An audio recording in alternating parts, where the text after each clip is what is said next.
Primetime News this evening, Prime Minister to seek legal advice as Integrity Commission recommends FID probes the funding and operations of companies he's associated with. Mother in disbelief after court dismisses case against the accused student who killed her son. And later, fishermen up in arms as Trelawney Municipal Corporation moves ahead with demolition exercise.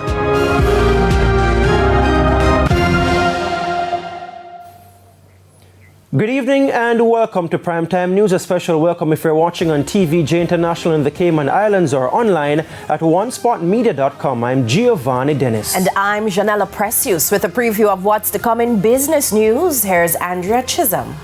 Janella, this evening we have more from the Statistical Institute of Jamaica, and the entity has confirmed what most of us have been feeling at the supermarket and market. Food prices have gone up. We'll have that and more in the business day. And to tell us what's going up in sports, Jordan Fort is here with a preview.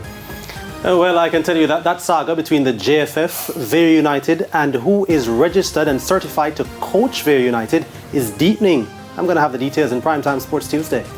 There's also sports commentary, E-Prime, and weather in this newscast. But before the break, the feedback question. And this evening we're asking, what are your thoughts on the Integrity Commission's investigation report into the Prime Minister's statutory declarations? You can share comments online, facebook.com/televisionjamaica, and on X at TVJ News Center.